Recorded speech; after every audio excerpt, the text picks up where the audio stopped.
Welcome, welcome, welcome, my lovelies, to part two of the dollhouse commission that I'm doing at the moment. Um, the We've worked on the bottom floor, we've worked on the middle floor, and now we're doing the top floor, or I am doing the top floor, and then we might probably get that more or less finished by the end of this video. I'm hoping so anyway. There'll only be touching up to do probably by the end of the video, and then there will be a part three, and that will be the final part of the house. And that in part three, I will be putting the wire in, fixing the wiring at the back, doing all the lighting, connecting everything up. We'll be covering the outside of the house to the customer's requirements, and then putting it all together. So that will be in part three, and we'll show you the finished item. It's looking really good so far. So I can't wait. Let's get on to the top floor. Yay! So the next stage, now the ground floor is finished. The middle floor, I need to put in this piece here, the next floor up, and then put in the two walls, this one and another one the same there. The wall on this side is going to be the bathroom. That's why I haven't painted in here. So these walls are going to be tiled with tiled paper, including this wall. So I'm going to tile this wall first, so it's finished on both sides. Magnolia on one side, tiles on the other, and then I can fit it in place. It's much easier to do than if it's already in situ. So I'll get that covered right now. Now, just something to keep in mind when you are putting wallpaper on or covering walls with any kind of fabrics or papers. This is in fact, it's quite a robust embossed paper, and it's actually floored tiles, floor tiling. But the lady wanted this on the walls, and that's just another thing I wanted to point out. Is I'm always saying to everybody that sometimes people worry about what they're doing. Does it look right? Is it this? Is it that?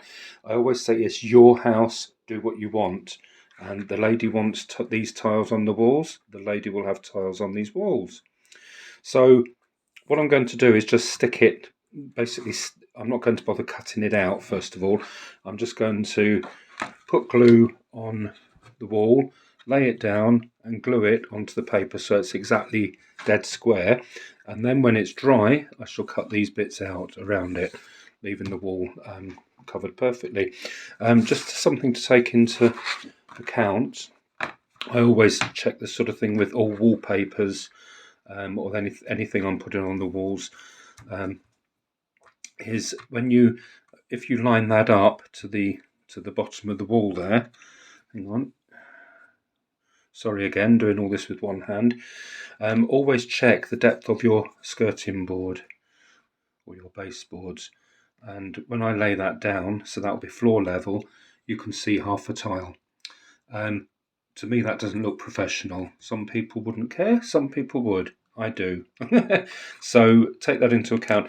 So what I would do is to cut this paper and bring it down so far so that when this is in line with the floor itself, then you just see the tiles from there up. So I would just cut off the excess, stick it on the wall, and then put this on top of it. I might cut it just slightly, just a very slight fraction deeper, so that when I put this on, there's no you can't see any join at all. It just covers up straight over the paper. So I'll get that done, and then we'll put the wall in. Okay, and here's the two walls put in place, glued into place. I've put my Proxon saw on top, or one of my Proxons, just to keep that shelf above down, just in case it bowed up slightly and didn't join. But just get the joints as snugly as you can. And as you can see on this side, that's that wall already papered. Looking good. Also, I've just, before I start laying the floors and things, or you can't see it, but or maybe you can, I've done a pencil mark in the middle, in the centre of the ceiling, to put the bathroom light up. and I'm going to do the same. This is the children's bedroom, and just to recap again, what I do is measure from front to back, whatever distance that is, and halve it, and measure from the side wall to the side wall and halve it, and those two measurements give you a rectangular piece of paper like so. And then all I do is just hold that up, just hold it up in the corner with two hands. It's much quicker, it only takes a few seconds. Just hold it up like so, and this corner here, just do a little pencil mark in the corner, and that is exactly in the centre of your room. Remember, if you're doing that with chimney breasts, sometimes they stick out quite a bit if they're not, if they're about an inch deep from the wall. So maybe you would measure from your chimney breast to the front of the wall and then halve that, so it's still in the centre of the two walls. Okay, folks, I just stopping for a moment in between the build. I just needed to put this in. It just had to be said.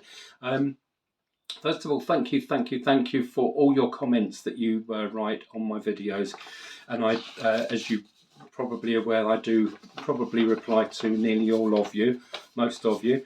It takes a while, but it's just part of the morning before I get into the workshop, and I am so grateful for them. And also I'm very grateful or happy that I see where people have put different comments, and then other people have commented on their comments, so it's getting, which is the most exciting thing, because I've always thought of this as us being one big community, one big Doll's House family, and that makes it even closer and more together, which is absolutely fantastic, especially for people.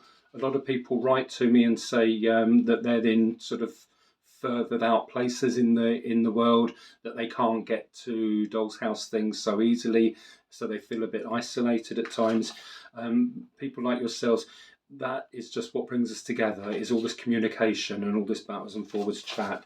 And somebody did comment on this comment, but I do have to read it, because I have to say it literally made me laugh out loud. This was from my previous video, from the part 1 of the commission build, and it's from the lovely Rachel. Hello, Rachel. I know you watch a lot and you do comment quite a lot. I didn't realise you had such a sense of humour.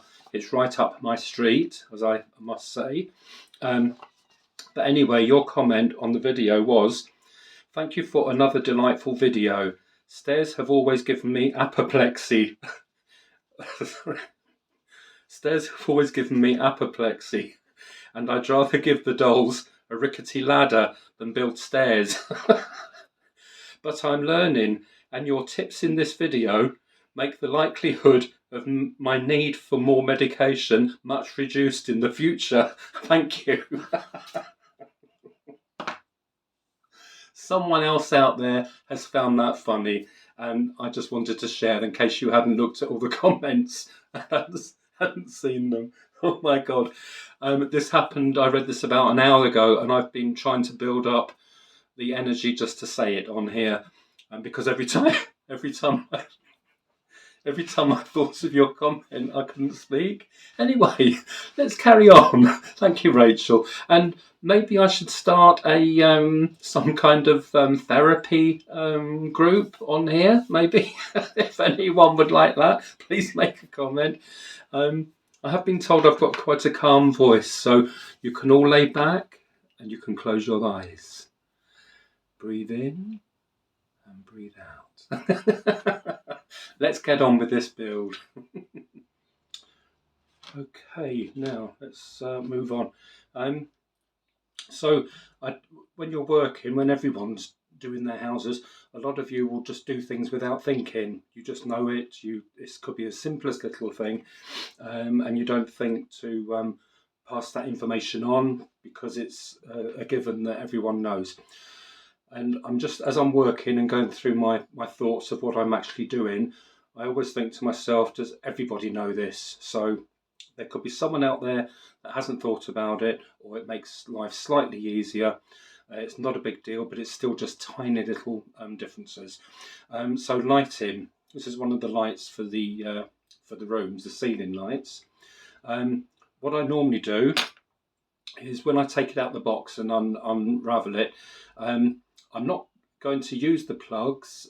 Plus, you would have to cut those off to put those through the little holes at the back of the rooms anyway, and then rejoin them. I'm not doing that. I'm putting on a copper tape system, as I may have mentioned in the previous video. I'll be doing that on this video or the next one. I don't know how many parts it will take to complete the house. But what I do basically is take it out of the box. Sometimes people cut the plug off and then split the wire, take the plastic bits off the end and test it to see if it's working, which is fine. I used to do that, but then you found that you were trying to twist it then together to get a nice fine point to push it up through the little hole in the ceiling, and it always worked on the third go or the fourth go. So what I do is take it out the box. This is here because it's holding down my live wire. It's okay, folks, it's only 12 volts. Mind you, it does make me jump when I touch them together. It's just a battery. Well, it's just a 12-volt battery. But anyway, what you do is just put it on the ends of the plugs as if you're plugging it in, like so. And hopefully, yes, you can see that lighting up. So we know that the light works. So I'll lay that down carefully, like so. And then what I can do is I'll just put it on the bench, but I'll just cut the plug off with the thing. Actually, I'll show you quickly. Let me just pause so I can get some pliers. Okay, so I have cut the plug off, but just say you just wanted it, the cable a bit shorter, or you wanted to put this through the back of the house and then rejoin the plug again. So what you do with the plug, you can see it's a 2-pronged plug there, is just get some pliers. It's very easy, and just pull the 2 metal bits out like so. Leave that on the worktop. Pull that one out, and then you'll find that the wire comes up through the plug and then out and into the 2 holes where the hang on, I don't know if that's probably not in focus, sorry folks. No, it's not very good, but anyway, the wire comes out the middle and then goes, the bare wires go into one of each of the holes. So if I just poke that out now, then you can see the wires, there we are, you can see sort of that the wires go up and in each hole, and then the prongs are put back in again just to hold them in. So you would take it out, cut the wire to the length that you want, push it back through the hole to the plug side, split the 2 wires, bare the wires, you've got some bare wires there, and then each one you would just put one in one hole, one in the other hole, do it one at a time, and then just get your pliers, and once the wire is poked in there, holding it with your finger, then just push the prong back in again, and that's your plug shortened. That's if you're going to keep these plugs and use them. I'm not for this project, so I don't want that. No, keep all your spares. You never know when you might use them. We've got, I don't know how many. I could give them away. Right, okay. So once I've done that, then of course the wire is still together. I can put that through the little hole in the ceiling, pull it up through the other side. We already know it's working, so I can fix it to the ceiling, and then on the other side of the ceiling, I can then part that, or I can even lay it on the floor and use that end to go out through the back of the house. Then once it's out the back, I can split them, bare the wires, and attach them to the copper tape. It just makes life a lot easier. Oh, and another thing, when you buy lights, they've nearly always got this sticky pad on the end there, on the back, and all you do is just you just peel off the sticker, and then it sticks like so. That's fine, you can use that if you want, but I don't.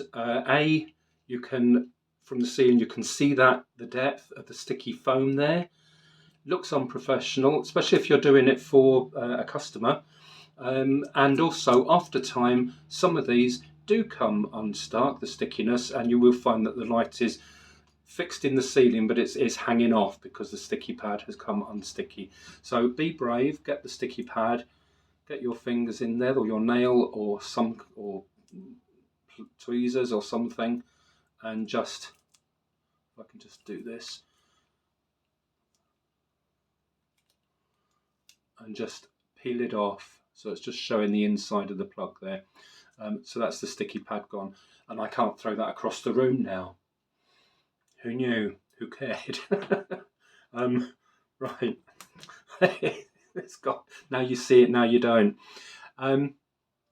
So okay, so that's the plug is fine like that, and all I do for this one, around the gold area there, I just drop some tiny bits of super glue. Once I've threaded it through the ceiling, just a little drop of super glue, hold it up to the ceiling, count 10 or 20 seconds and let go, and your light is good for going.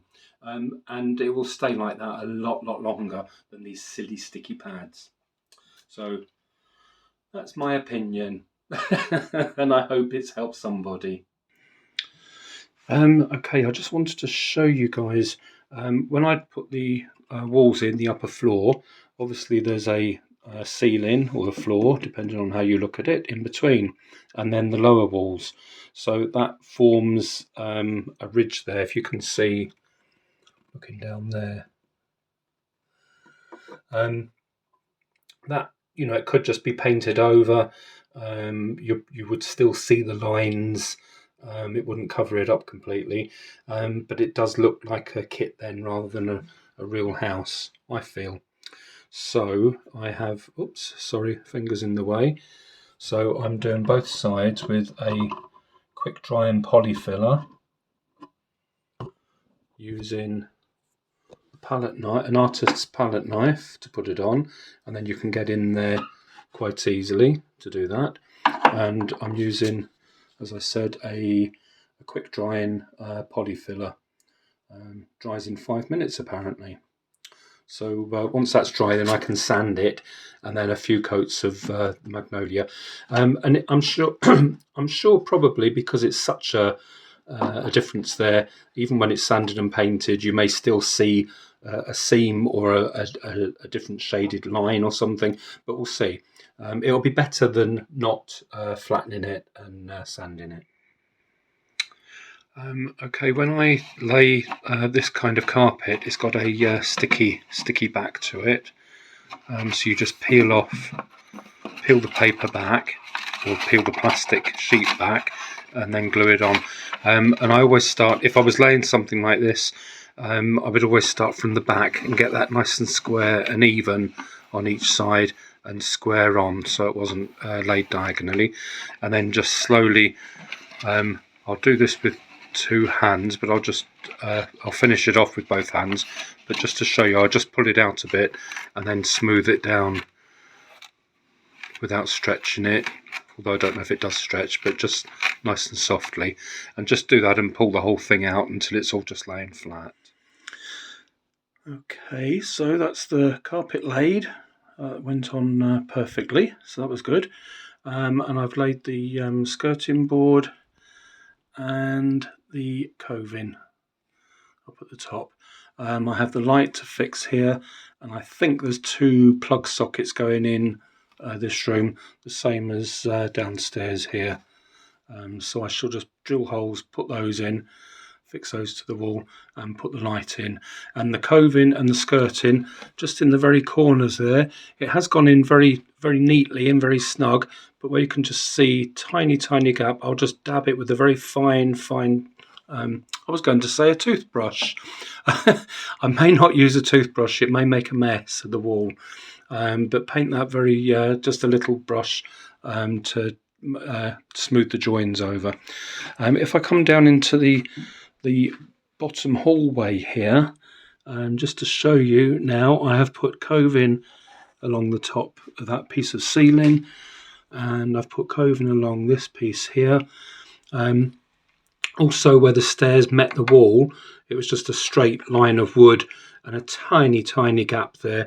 You couldn't really see it, but sorry, I can't get this in focus. But I've put a tiny curved just curved inwards slightly, piece of wood there, and I've shaped it at the top to meet up the coving, and I've put a tiny flat piece of wood along the top there, just where the stairs met the ceiling. It just is neater, just all gives a neater job. Also, let's come across to the bathroom. Lovely big spacious bathroom. You could have lots of bits in there. But the lady wanted the tile into the floor. As you can see, I've remembered and cut the tiles just at the bottom there, so when the skirting goes on, you just see tiles from the skirting upwards. Just to hold it on at the edges, I've clamped it, put these clamps on there.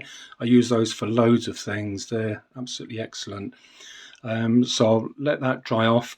Then I'll just put the skirting in and the coving and the bathroom light, and then fit the door, and that's in. That's all done. Well, I'll fit the door after I finish the hallway. So I have to put the banister coming up here, work out whether I want the newel post, and then another newel post on the corner along to here, and then there'll be another set of stairs going up there. So we will continue with that shortly. Oops. Now, if I can show you. So I just got an A4 piece of paper and cut it to the size of the middle landing in the hallway, and wherever I was putting newel posts, bits of wood, strips of wood, I went round it all with a pencil, marked it all out carefully, and then cut it out on a piece of paper to give me a template. And this is the side where the stairs are going down, coming up to the next level, and then here we'll be going up the stairs up to the top floor. So that's what this template looks like. So I wanted to cut the carpet out. Here is the carpet. And if I lay that on there, so we know that's the right way round. But it's easier to cut the carpet on the back. So make sure when you turn over bits of carpet to do it on the wrong side, so it's easier to cut on this side. Make sure that your template is turned over as well. You could cut it round the wrong way, and then when you lay the carpet on, it's back to front, so the carpet is basically upside down.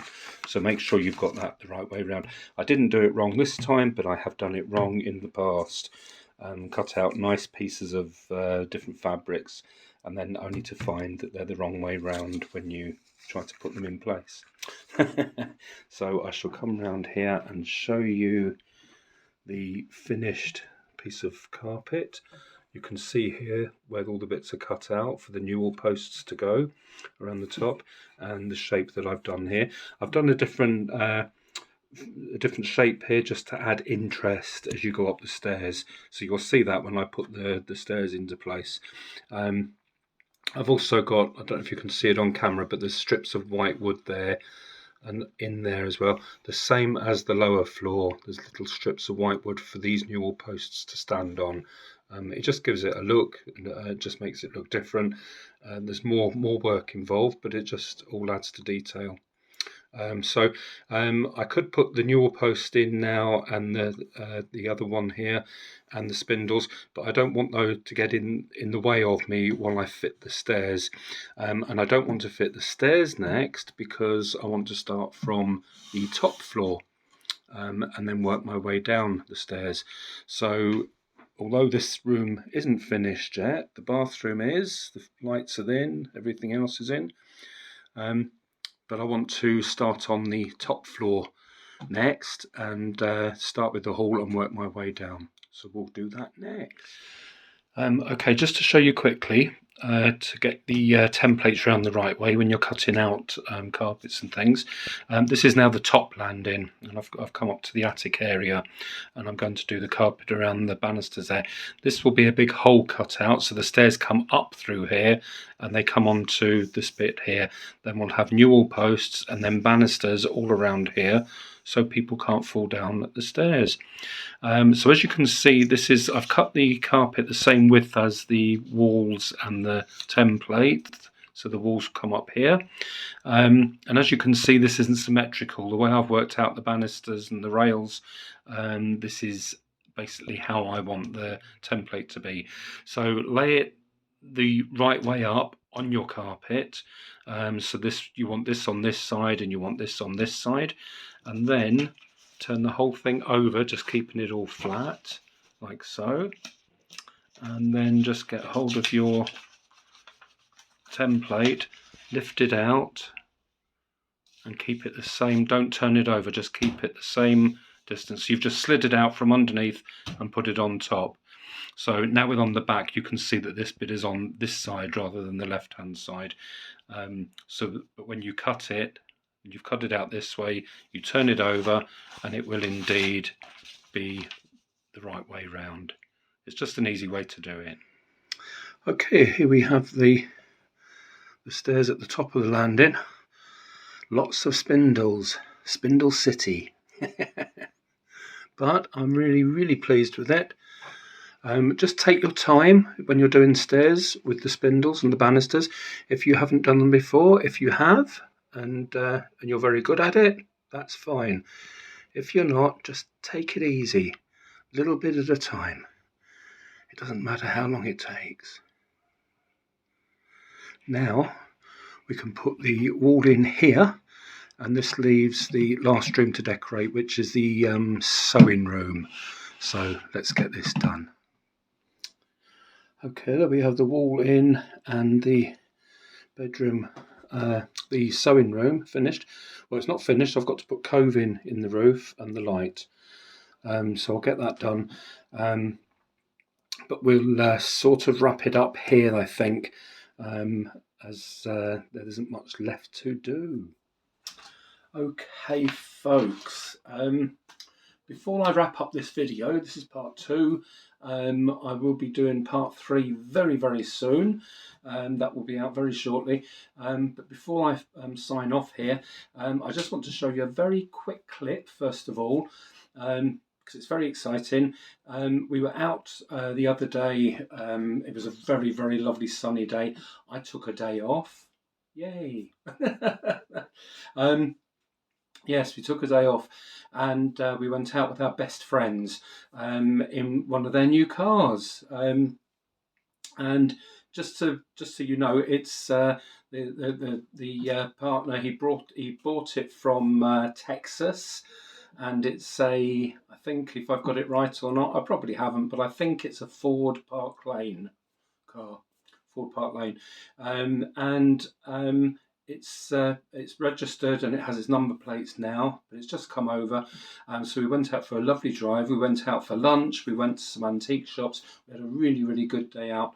But this car is the only one in the UK at the moment. So the only car. So I thought I would show you the only Ford Park Lane registered in the UK. And also it's after we came home and John Boy drove it into their driveway to park it. So have fun watching that. It's only on for a minute, maybe less. And then after that clip, I have a very big announcement, something very exciting to tell you guys. Can't wait. Watch on.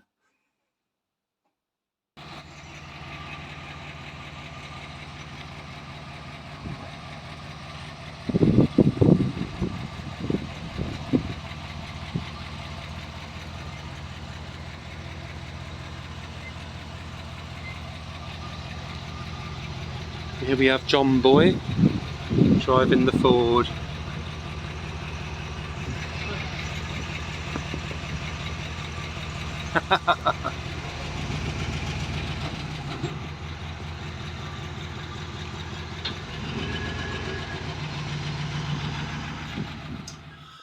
Okay, so hope you enjoyed watching that.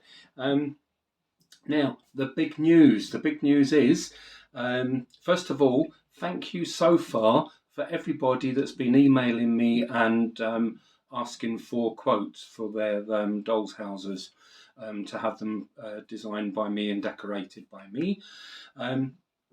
That's great. It's been really, I've had quite a few, more than I thought I would. So thank you so much for that, first of all. But somebody that did get in touch with me, and we worked out a quote. they are going ahead with it. We have to arrange for it at the moment to be transported to me. And then I can get started on it. So it will be a video coming up very soon. It will be in several parts, but I can tell you now, it is the Ashcroft Hall, which is the big one that I have of my own in the conservatory, which I haven't started on yet, but I will do at some point when I get a moment. But yes, this is another Ashcroft Hall. I've done the body of one before, but this will all be I'm collaborating with the lady and designing it. And the exciting thing is, when we talked about budget, well, there is no budget. I have. This has only just happened a few days ago, and I have had sleepless nights since then, and probably will have many more sleepless nights to come.